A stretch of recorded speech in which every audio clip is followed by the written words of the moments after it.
My parents pulled out the $390,000 I'd saved over 10 years for a house. When I found out, my dad mocked me, saying, "Thanks for being naive. Your money is now funding your brother's bright future." I couldn't help but laugh, because the money they took was actually, you picked the wrong bait.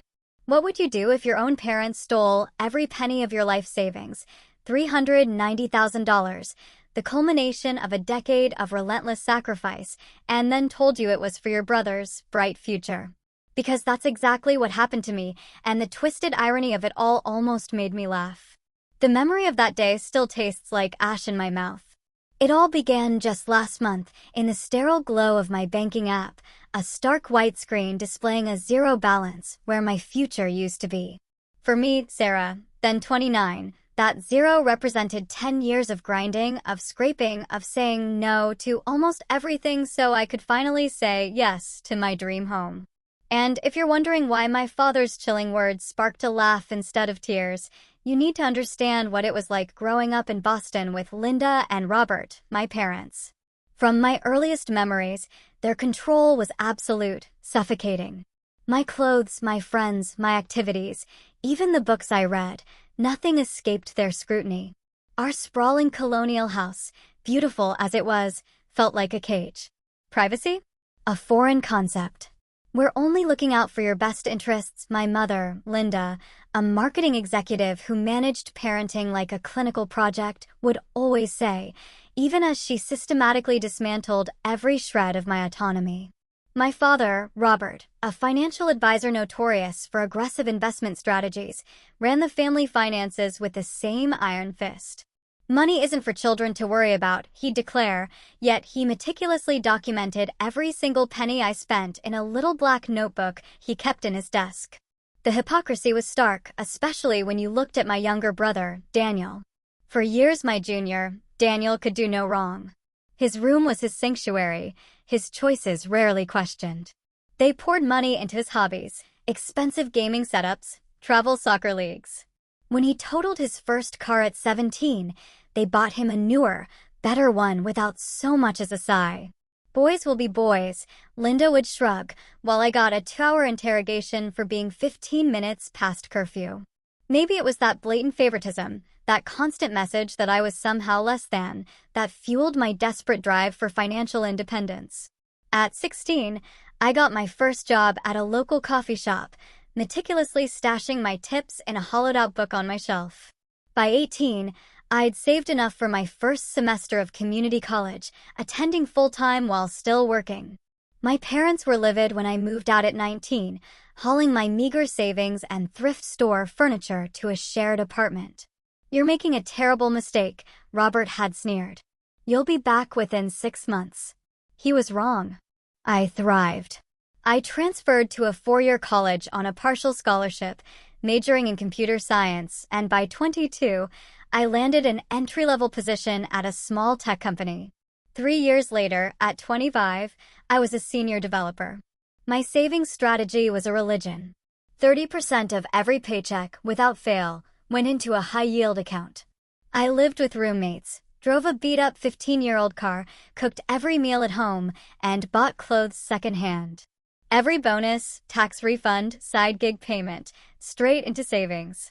My spreadsheets were my Bible, tracking every dollar, projecting the exact moment I'd hit my $400,000 goal for a house down payment and emergency fund. My relationship with my parents during those years was strained, but civil. I'd visit on major holidays, call once a week, and deftly deflect their incessant probing about my finances. "I'm doing fine" became my impenetrable shield.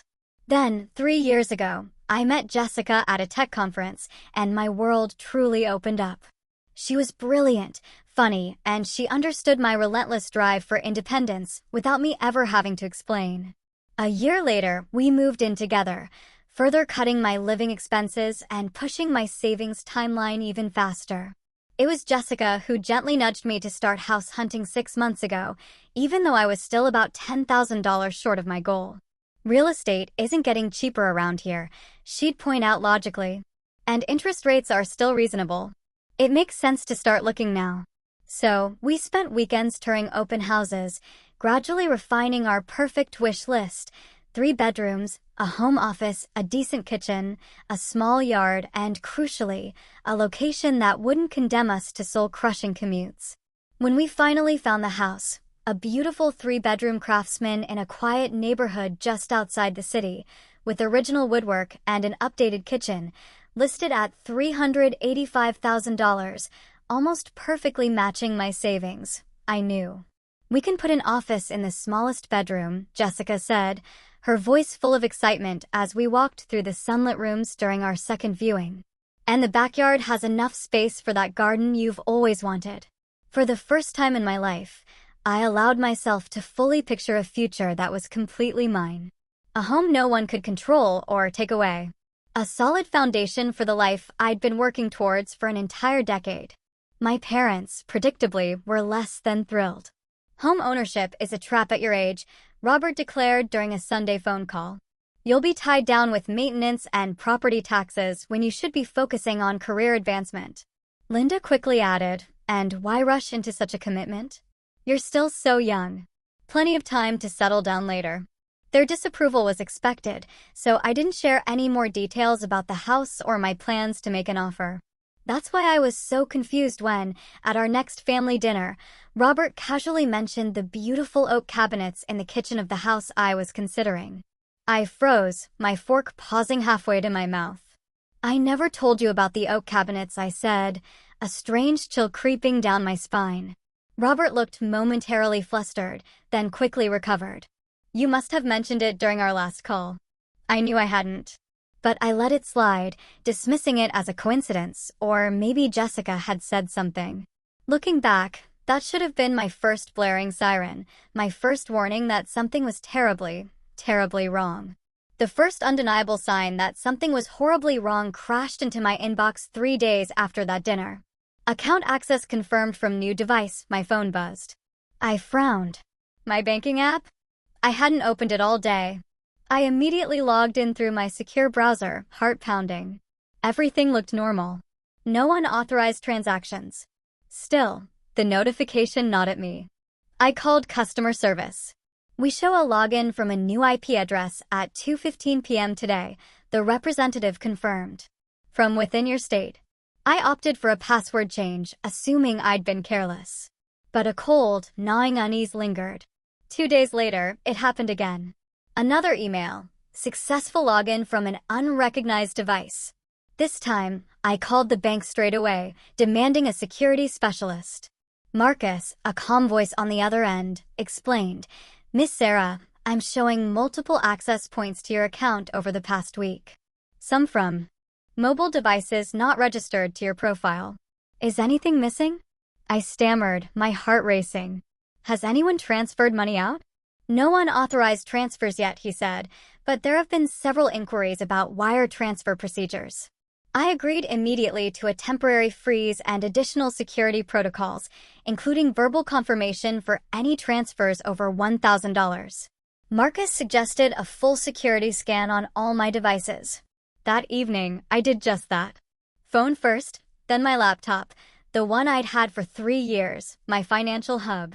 Nothing unusual until a deep system scan revealed it, an unfamiliar program, running silently in the background, invisible to my normal programs list. After frantic research and a call to a tech-savvy friend, the truth hit me like a physical blow. It was sophisticated tracking software. Keystroke logging, screenshots, monitoring everything I did. My blood ran cold. How? When? Then it clicked. For months ago, my laptop had been slow. During a visit to my parents' house, Robert had offered to clean it up for me. "I'll run some diagnostics," he'd said, whisking it away into his home office for hours. "You know, this is what I do for clients all the time." He returned it, running faster, good as new. I had thanked him, never suspecting.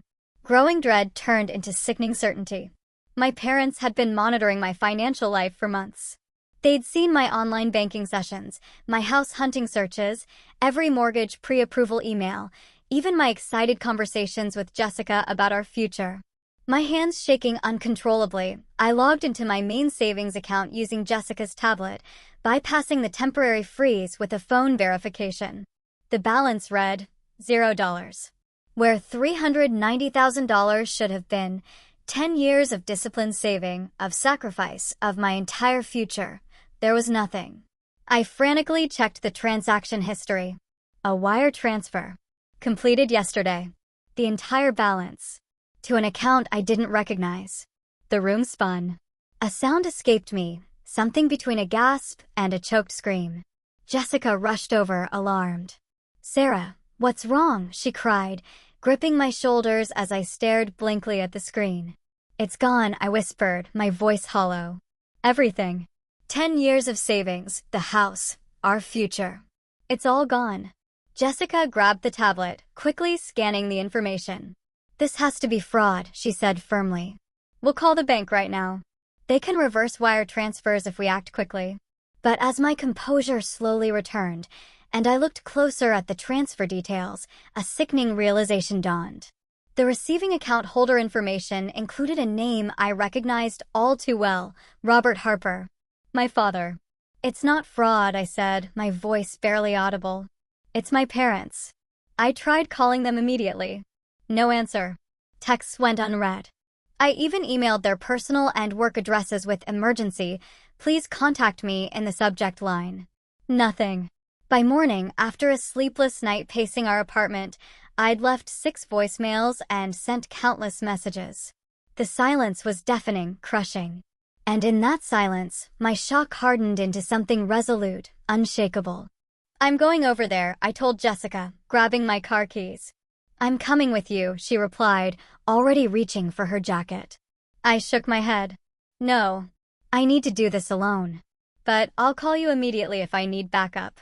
As I drove the 40 minutes to their suburban home, my mind raced, grasping at impossible explanations. A terrible mistake? Were they trying to protect the money, maybe move it to a better investment? A misguided surprise? But the tracking software, the stolen money, it screamed calculated. Deliberate. A violation so profound I could barely process it. The familiar tree-lined street, my childhood home with its neatly trimmed hedges, freshly mulched flower beds, and the American flag flying proudly, everything in its proper place, just as my parents preferred. I parked behind Robert's luxury sedan, took a moment to gather every scrap of courage, then walked up the brick pathway and rang the doorbell. I still had a key somewhere, but ringing felt different. More formal. More final. Linda answered, her surprise quickly morphing into a carefully neutral expression. "Sarah," she said, stepping back to let me in. "This is unexpected. We usually do Sunday dinners, not Tuesday drop-ins." "Is Dad home?" I asked, not bothering with pleasantries. "In his study," she replied. "Is everything all right?" I didn't answer. I just walked past her, my steps firm, towards Robert's home office. He looked up from his computer as I entered, removing his reading glasses. "Sarah," he said, a bland smile on his face. "What brings you by on a weekday?" I closed the door behind me, suddenly aware of a strange, crystalline calm blooming in my chest. Beyond anger, beyond shock. Pure clarity. "I know what you did," I stated simply. His expression didn't change. "You'll need to be more specific." $390,000, I continued, my voice steady, "transferred yesterday from my savings account to yours. And the tracking software you installed on my laptop when you supposedly fixed it." A flicker of something. Not quite guilt, but perhaps surprise that I discovered everything so quickly. Then his face settled into firm resolve. "Sit down, Sarah," he said, gesturing to the chair across from his desk, the same chair where I'd endured countless lectures as a child. I remained standing. "Where is my money?" I demanded. Linda entered then, closing the door softly. "Robert," she whispered, "she knows." "Of course she knows," he replied, without looking at her. "Sooner than we expected. But that doesn't change anything." He turned back to me, that smugness returning. "The money is safe. We made a family decision about its best use." "A family decision?" I repeated, incredulous. "You made a decision about my money I've saved for 10 years, without even talking to me? That's not a family decision. That's theft." "Don't be dramatic," Linda cut in, her voice sharp. "We're your parents. We've always known what's best for you, even when you can't see it yourself. I'm 29 years old. I snapped, my voice rising despite my efforts to stay calm. I have a successful career, a relationship, and until yesterday, a plan to buy a house. You had no right to interfere. Robert stood, his height still imposing even now that I was an adult. We had every right. You were about to make a terrible financial mistake, tying up all your liquid assets in an overpriced property in a market that's about to turn. We protected you from yourself. By stealing from me? I yelled. By reallocating family resources where they'll do the most good, he corrected, his tone chillingly calm. Your brother Daniel has been accepted to an elite business school, and he has a startup idea that needs capital. His education and business will benefit this family for generations.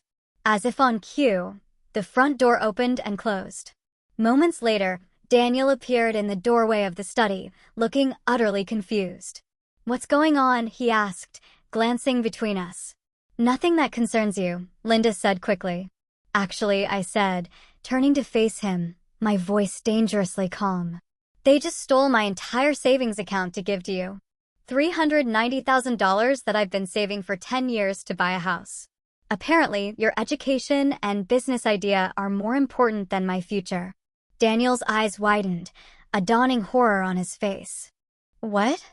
That can't be right. He looked at our parents. Tell me that's not true. Robert's expression hardened. Sarah is being selfish, as usual. We made a decision that benefits the family as a whole. By stealing her money? Daniel asked, incredulous. It's not stealing when it's for your child's own good, Linda insisted, her voice tight. Sarah was about to waste all that money on a house she doesn't need at her age.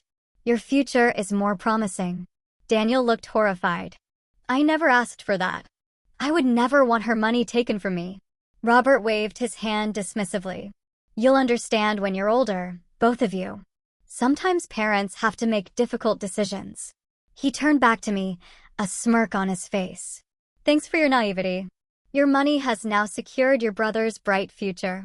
And then, to everyone's surprise, including my own, I started to laugh. Not a small chuckle, but full-bodied, guttural laughter that bent me at the waist. My parents exchanged concerned glances.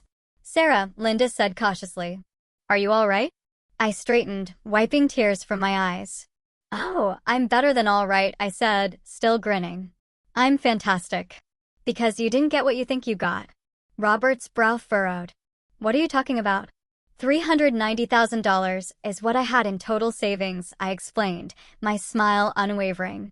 But last week, after getting pre-approved for a mortgage, I moved $351,000 to a separate, secure account at a different bank. One you didn't know about.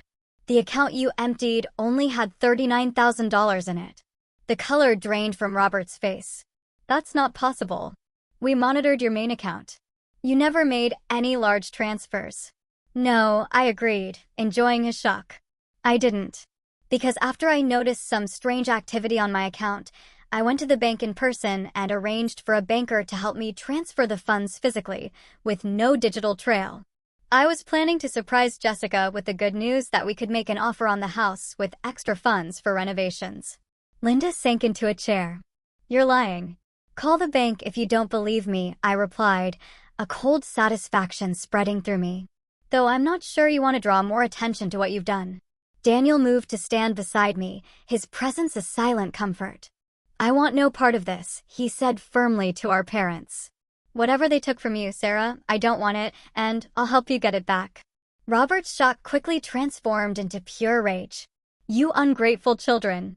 After everything we've done for you, what you've done, I cut in, my voice steady, is commit fraud and theft. You installed spyware on my computer without my knowledge or consent. You used that information to access my bank account without authorization. And you transferred funds that didn't belong to you. That's not parenting. That's criminal. You wouldn't press charges against your own parents, Linda said, but uncertainty flickered in her eyes. Watch me, I replied.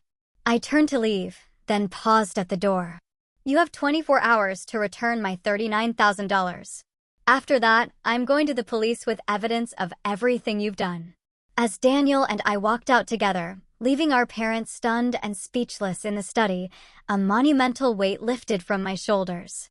A weight I hadn't even realized I'd been carrying my entire life. My 24-hour deadline came and went. No money. No communication. True to my word, the next morning I filed a police report. Bank statements, screenshots of the unauthorized transfer, evidence of the spyware. I brought everything. Detective Kimberly Walsh listened, her expression growing increasingly serious. Unfortunately, we see cases like this more often than you might think, she told me. Family financial exploitation is surprisingly common, though your parents' methods were unusually sophisticated. She recommended a civil attorney alongside their criminal investigation. Through a colleague, I found Sarah Williams. Her office was small, but professional, and she listened intently as I recounted every agonizing detail. First things first, she said, we'll file an emergency injunction to freeze those funds so they can't spend or hide them. Then, she promised, we'd pursue civil claims for the money, plus damages, and work with the police on criminal charges. Sarah was a force. Within a week, a judge granted our request to freeze my parents' accounts where my money had been deposited. The formal complaint against them was a laundry list: theft, fraud, unauthorized computer access, invasion of privacy. My parents' response was swift and infuriatingly predictable. They hired Bradford Montgomery, one of the city's most expensive attorneys. Their legal filing was a nauseating blend of denial and justification, claiming parental concern and fiduciary duty. But what truly shocked me was their countersuit. They alleged I had borrowed money from them throughout my early adulthood with a verbal agreement to repay it, and that the $39,000 they took was simply collection of this family debt. This is completely fabricated, I exclaimed to Sarah Williams, utterly disgusted. I've never borrowed money from them as an adult. I've been financially independent since I was 19. I believe you, she assured me. But we'll need concrete evidence to refute their claims. Bank records, testimonials from friends, anything that contradicts their narrative. The case quickly spread beyond our family. The local news ran a story about digital privacy, not naming us, but clearly referencing our situation. My inbox exploded with messages, shock, support, and, inevitably, criticism for taking my own parents to court. The most painful came from Aunt Lauren, my mother's sister, who had always been kind. Family matters should stay within the family, she wrote. Your parents may have made a mistake, but dragging them through the courts will only destroy any chance of reconciliation. Is that really what you want? What I wanted, I realized with a stark clarity my aunt couldn't comprehend, was accountability. For once in my life, I wanted my parents to face real consequences for their controlling behavior, instead of simply rewriting reality to suit their narrative. Jessica was my rock through it all. She took days off work, organized our mountain of evidence, and held me tight on nights when the stress and hurt finally overwhelmed me. You're doing the right thing, she'd whisper, her voice a balm against my ear. Standing up for yourself doesn't make you a bad daughter. They broke your trust in the most fundamental way. Daniel's support was also a revelation. Despite immense pressure from our parents and extended family, he provided a powerful written statement, confirming he never asked for my money and detailing the lifelong pattern of favoritism and control he'd witnessed. I've always felt guilty about how differently they treated us, he confessed during a lunch with Sarah and me. But I never thought they'd go this far. I'm sorry I didn't stand up for you sooner. The deposition was brutal. Sitting across from my parents and their attorney, answering questions for hours. They looked smaller somehow. Linda's perfectly maintained appearance showed cracks of stress. Robert's once confident posture seemed diminished. Bradford Montgomery tried to paint me as ungrateful, financially irresponsible, vindictive. Isn't it true, he'd ask, peering over his glasses. Your parents repeatedly advised you against purchasing property at your age, showing financial wisdom you chose to ignore? They expressed their opinion, I replied, carefully, just as Sarah had coached me. But opinions don't entitle them to access my bank account without permission or install spyware on my computer. He pressed on, and isn't it true that your brother's education and business prospects represent a better long-term investment for family resources than an overpriced house in a volatile market? Sarah objected instantly. Family resources implies joint ownership. The funds in question were the sole property of my client, earned through her employment and systematically saved over a decade. Weeks bled into months. The emotional and financial toll was immense. The house Jessica and I had loved sold to another buyer. My parents began a vicious whisper campaign among family friends, suggesting I had mental health issues that led to false accusations. It was their twisted version of Robert's earlier taunt. Thanks for your naivety. Your money has now secured your brother's bright future. As if my decade of hard work meant nothing. As if I existed only to further their preferred child's opportunities. But we pressed on. Sarah brought in digital forensics experts who testified to the spyware's sophistication, tracing its installation directly to the time Robert had my laptop. Bank records meticulously detailed my 10 years of saving, shredding their absurd claims of debt repayment. The case was scheduled for court, a hearing date set for exactly 3 months after I discovered the theft. My parents tried to delay, but the judge denied their motions, citing the straightforward evidence. As we prepared for trial, Sarah got an unexpected call. Bradford Montgomery wanted to discuss settlement terms. My parents, it seemed, had finally grasped that they might actually lose. The courtroom was smaller than I'd imagined. Worn wooden benches, fluorescent lights too harsh for the weight of what was about to unfold. I sat beside Sarah, my back ramrod straight despite the knot of tension in my shoulders. Across the aisle, my parents sat with Montgomery, neither meeting my gaze. Judge Patricia Alvarez entered, and the proceedings began. Sarah went first, her voice clear, confident, laying out the facts without a shred of emotional embellishment. This case is fundamentally about violation, she concluded. Violation of privacy, of financial autonomy, and most painfully, violation of the sacred trust between parent and child. Bradford Montgomery's opening painted a different picture, my parents as concerned mentors guiding their impulsive daughter away from financial ruin. The Harpers have decades of financial expertise, he argued smoothly. They witnessed their daughter about to commit her entire savings to an overpriced property in a precarious market. Their actions, while perhaps overzealous, were motivated by parental protection, not criminal intent. When my turn came to testify, I walked to the witness stand on legs that felt both numb and shaky. After being sworn in, I met Jessica's encouraging gaze from the gallery. Miss Sarah, Sarah began gently, please tell the court about your financial history since becoming an adult. I described my relentless path to independence, the multiple jobs, the meticulous budgeting, the systematic saving, all corroborated by the records already submitted. I explained my dream of homeownership, the security it represented. And when did you first suspect something was wrong with your account?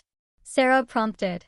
I recounted the strange notifications, the discovery of the spyware, the devastating moment my entire savings vanished. Did you ever give your parents permission to access your financial accounts? No, never. Did you ever agree that your savings should go toward your brother's education or business ventures? Absolutely not.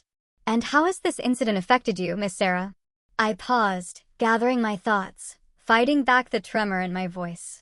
Beyond the obvious financial impact, it shattered my sense of security. The two people who were supposed to protect me instead exploited my trust in the most intimate way possible, monitoring my private communications, taking what I'd worked so hard to build. There are moments I still can't believe it's real. Montgomery's cross-examination was aggressive, as expected. He questioned my financial knowledge against my father's expertise. He implied my house decision was emotional, not sound.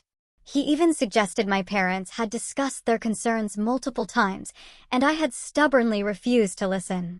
No, I corrected firmly. They expressed opinions about my house hunting, yes. But at no point did they ever say, we're considering taking your money for your brother instead. That was never a conversation we had.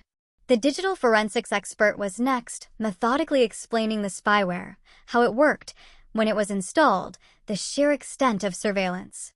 This software captures keystrokes, including passwords, she explained to the visibly disturbed judge. It takes periodic screenshots without the user's knowledge, uploading them to a remote server. It can even activate the computer's camera and microphone remotely. This is not consumer-grade parental monitoring software, but sophisticated surveillance technology typically used in corporate espionage or by private investigators.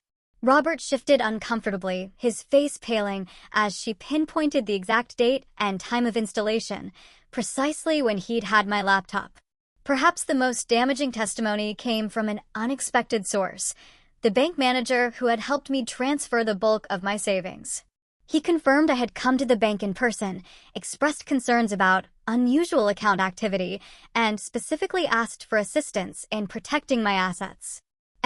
Sarah specifically mentioned feeling that someone might be monitoring her online banking activity, he recalled. She requested that we handle the transfer with no digital notification or electronic trail.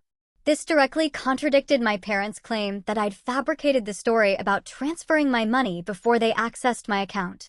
But the real surprise, the true gut punch of the day, arrived with Daniel's testimony. I'd expected him to confirm his written statement, that he never asked for my money.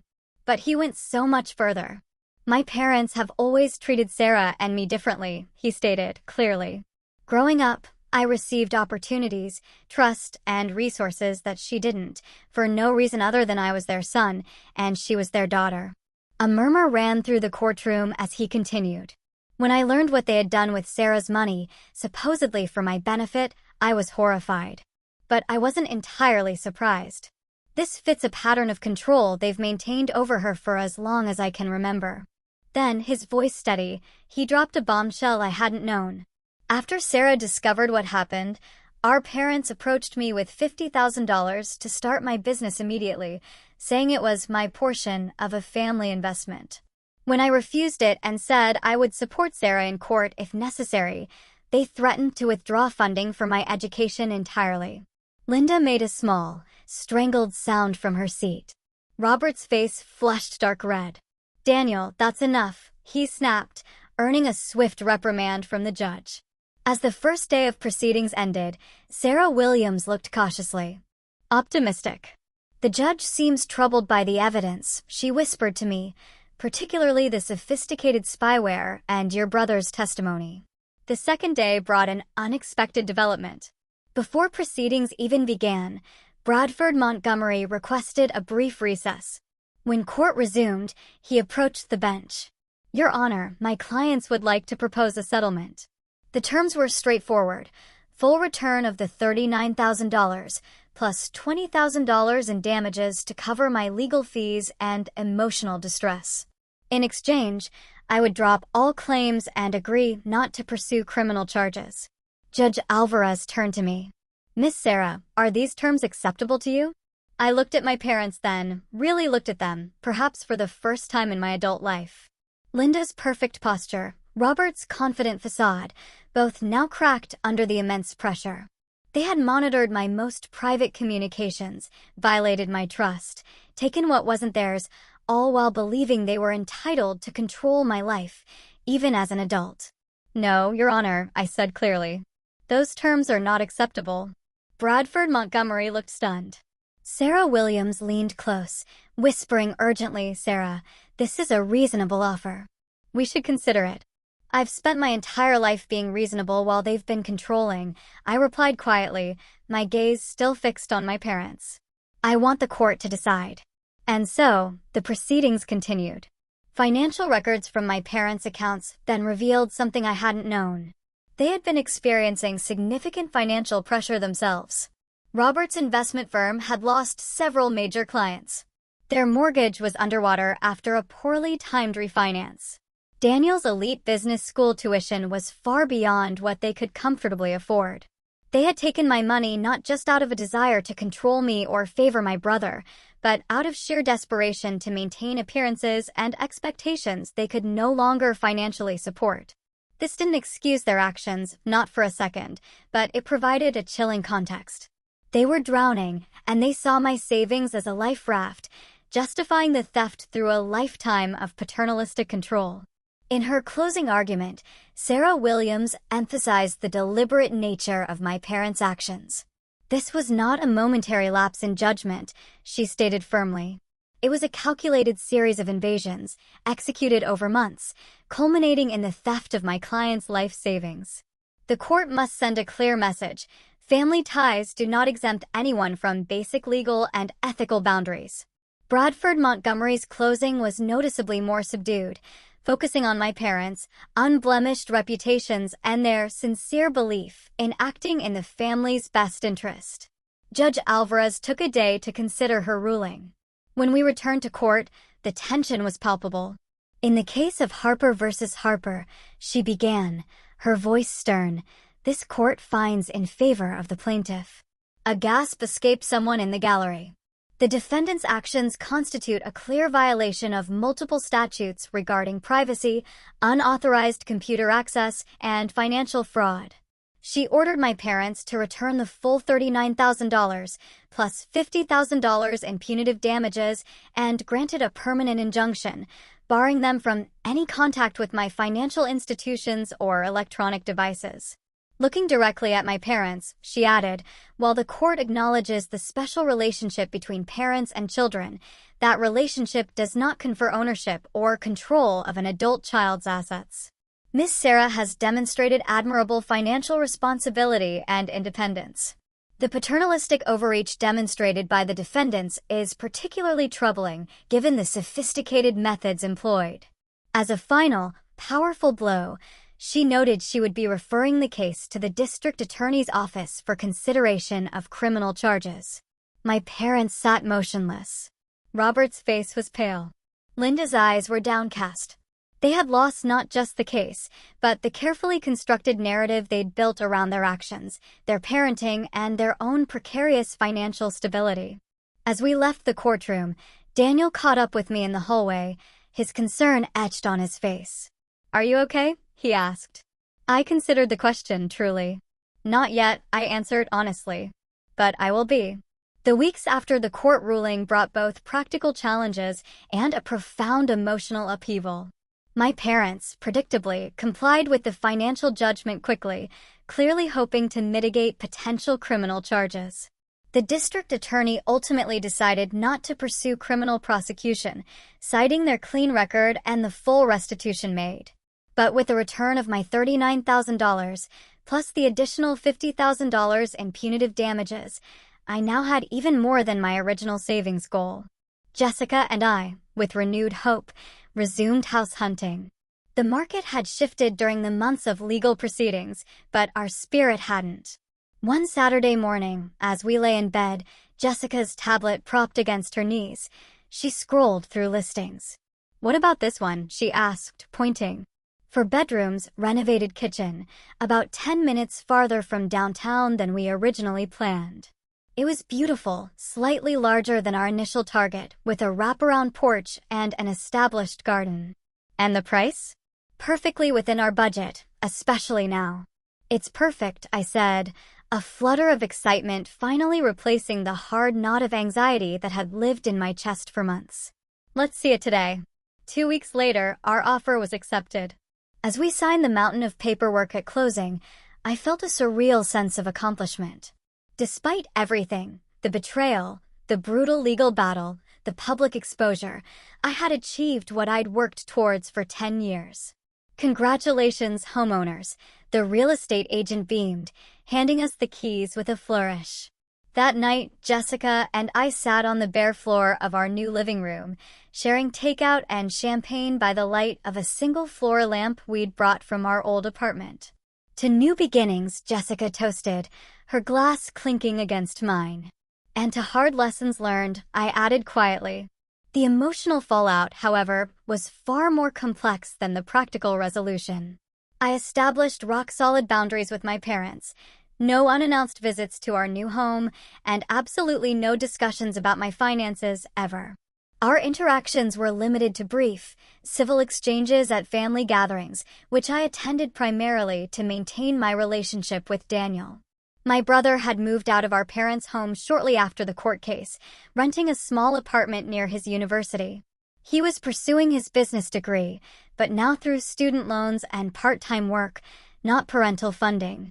It's harder this way, he admitted one afternoon as he helped us paint our new living room, but it feels more honest somehow, like I'm building something that's truly mine. I understood completely. My parents made several attempts at reconciliation, each one revealing how little they'd actually changed. Linda sent an elaborate housewarming gift with a card that read, "We hope you'll now see that everything worked out for the best in the end." Robert called on my birthday with an investment opportunity he thought would be perfect for that settlement money, apparently having learned absolutely nothing about respecting my financial autonomy. Each time, I politely but firmly reinforced my boundaries, refusing to be drawn into their preferred narrative that the entire episode had been an unfortunate misunderstanding, now happily resolved. They still don't get it, I told my therapist, Dr. Andrea Reeves, during one of our weekly sessions. I had started therapy shortly after the court case, recognizing that a legal victory didn't automatically heal emotional wounds. They see the outcome, the house, the money, but they don't understand what they destroyed. Trust, once broken, is incredibly difficult to rebuild, Dr. Reeves agreed. Especially when the breaching party doesn't fully acknowledge the violation.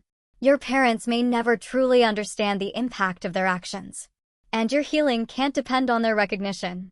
That was perhaps the hardest lesson of all, accepting that my parents might never genuinely understand or apologize for what they'd done. My choice was stark: either continue hoping for a validation that might never come, or build my life and my healing independent of their acknowledgement. I chose the latter path. Jessica and I created our home together, filling it with furniture, painting the walls colors that made us happy, gradually transforming it into a sanctuary that felt entirely ours. We established new traditions and rhythms that had nothing to do with my family of origin. The professional consequences of the case actually surprised me. While I'd worried about embarrassment or career damage from the public proceedings, the opposite happened. My story resonated with so many people, particularly young professionals navigating complex family financial dynamics. At a tech conference 6 months after the case, a senior developer from a major cybersecurity firm approached me. "Your experience is, unfortunately, common," she told me over coffee.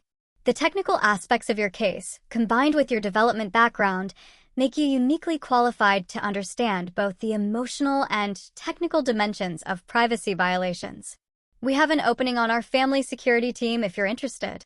The position offered a significant salary increase and the incredible opportunity to develop tools specifically designed to protect individuals from the very kind of surveillance I had experienced. After careful consideration, I accepted, finding an unexpected purpose, transforming my painful experience into protection for others. Jessica's career was thriving, too. Her design consultancy had landed several major clients, and she was considering bringing on a partner to manage the growing workload. Our professional successes, combined with our new home, created a foundation of security that helped heal some of the deepest trust wounds inflicted by my parents. Then, one crisp fall evening, as we sat on our new porch swing, watching neighborhood children play across the street, Jessica reached into her pocket and pulled out a small velvet box. "I've been waiting for the right moment," she said, her voice uncharacteristically nervous. "And I realize there might not be a perfect time, but this feels close." Inside the box was a simple, elegant ring. "I know we've talked about marriage in the abstract," she continued, her eyes searching mine. "But after everything we've been through this year, I'm more certain than ever that you're who I want to build a life with. Will you marry me?" The joy that flooded through me in that moment was pure, untainted by the shadows of the past year. "Yes," I said simply, letting her slide the ring onto my finger before pulling her close for a kiss that tasted like promises and infinite possibility. Daniel was the first person I called with the news, and his genuine happiness for us was another small, profound healing. He had become not just my brother, but my truest friend, our relationship rebuilt on healthier terms now that we were both free from our parents' manipulative dynamics. Our first holiday season in the new house approached with a mixture of anticipation and apprehension. The question of whether to include my parents in our celebrations loomed large. "What do you want to do?" Jessica asked gently as we discussed Thanksgiving plans.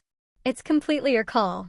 After much deliberation, I decided to host a small gathering that included Daniel and a few close friends, but not my parents. Instead, I sent them a brief but civil card wishing them well for the holiday. It wasn't forgiveness, not exactly, not yet. But it was a conscious choice, not to let their actions continue to dictate my life choices or emotional well-being. I was building something new, something that honored the strength I discovered in standing up for myself, while leaving ample space for joy, connection, and even eventual healing. As Jessica and I prepared our first Thanksgiving dinner in our new home, surrounded by our chosen family, I realized that despite everything, perhaps because of everything, I had found my way to exactly where I was meant to be.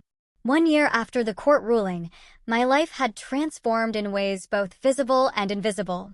Our house had become a true home, with a thriving vegetable garden in the backyard and walls filled with artwork and photographs that told our story.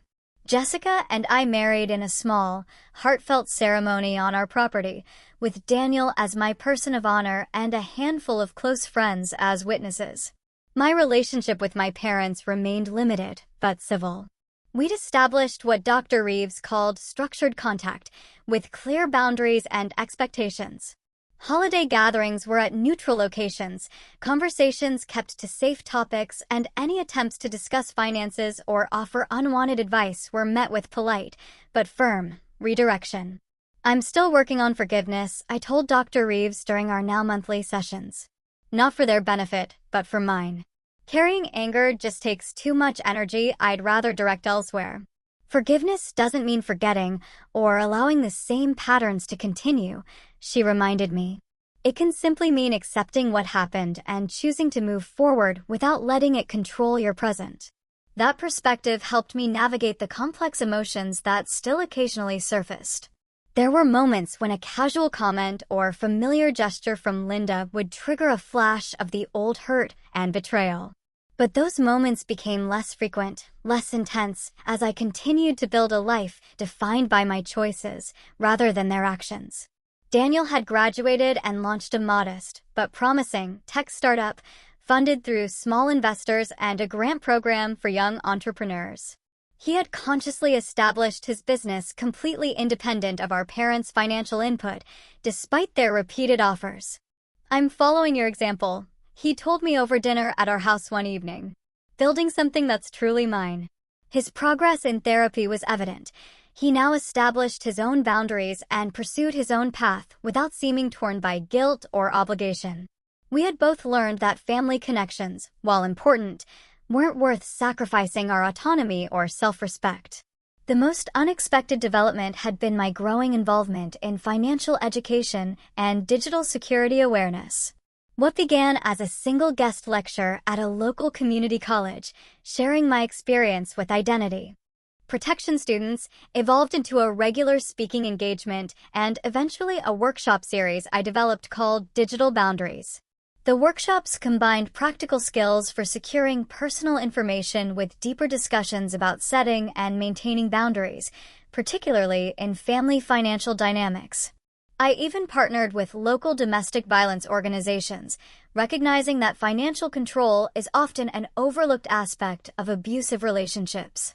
"Your story resonates," my co-facilitator Marissa explained after a particularly impactful session. "Because it's about more than just money or technology. It's about the fundamental right to independence, to build your own life on your own terms." Jessica's design business had grown enough that she'd taken on 2 employees and moved to a small office space downtown. Her work brought beauty and function to spaces throughout our city. My career in cybersecurity allowed me to create protection and peace of mind for vulnerable users. Together, we had built not just a home, but a foundation for meaningful work that extended beyond our own experience, transforming pain into purpose in ways I couldn't have imagined during those dark days after discovering my parents' betrayal.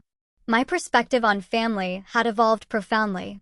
I'd come to appreciate that biology offered no guarantees of healthy connection or mutual respect. The most meaningful relationships in my life were now built on choice, trust, and reciprocity, rather than obligation or shared DNA. Family is who sees you clearly and loves you anyway, Jessica said one evening as we hosted a dinner gathering that included Daniel, my closest work colleagues, and friends who had supported us through the legal battle and beyond. Looking around the table at these people who had chosen to show up for me, who had earned my trust and honored my boundaries, I knew she was right. This understanding didn't diminish the complexity of my feelings about my parents. I could acknowledge their formative role in my life, even some positive aspects of my upbringing, while still maintaining the boundaries necessary for my well-being. I could wish them well without allowing them the opportunity to harm me again. On the anniversary of the court ruling, I received an unexpected email from Robert. Unlike his previous attempts at communication, which had been defensive or minimizing, this message felt different. From the first line, "I've been doing some difficult reflection," he wrote. "While I still believe our intentions were to protect the family, I've come to recognize that our methods were deeply wrong. The privacy violation and taking your money without permission were inexcusable breaches of trust, regardless of our motivations. I don't expect this acknowledgement to change anything between us. But after a year of therapy of my own, I felt it important to take responsibility for my actions without qualification." I read the message several times, sharing it with Jessica and discussing it in my next therapy session. It wasn't a magical resolution, not a Hollywood moment of tearful reconciliation, but it was perhaps the first genuine accountability my father had offered in my entire life. I responded briefly, thanking him for the acknowledgement, without promising any change in our current arrangement. True repair, if it was ever possible, would require sustained change over time, not a single moment of insight. As I reflect on the journey from that devastating discovery to my life today, I'm struck by how a violation meant to control and diminish me instead catalyzed growth and independence beyond what I had previously imagined possible. The very qualities my parents tried to suppress, my determination and self-reliance, ultimately protected me from the worst of their actions. The most valuable lesson I've learned is that true security comes not from controlling others or being controlled, but from building a life aligned with your own values, surrounded by relationships based on mutual respect and genuine care. Freedom isn't just financial, though that's certainly part of it. It's the ability to define your own path and set your own boundaries, even when, especially when, those closest to you resist. If my story resonates with you in any way, I hope it offers some validation or courage for your own journey. The path to establishing healthy boundaries isn't always straight or easy, particularly with family, but it's worth every difficult step. Have you ever had to draw a line in the sand with loved ones? What was your breaking point? Let me know in the comments below. I'm truly interested to hear your experiences.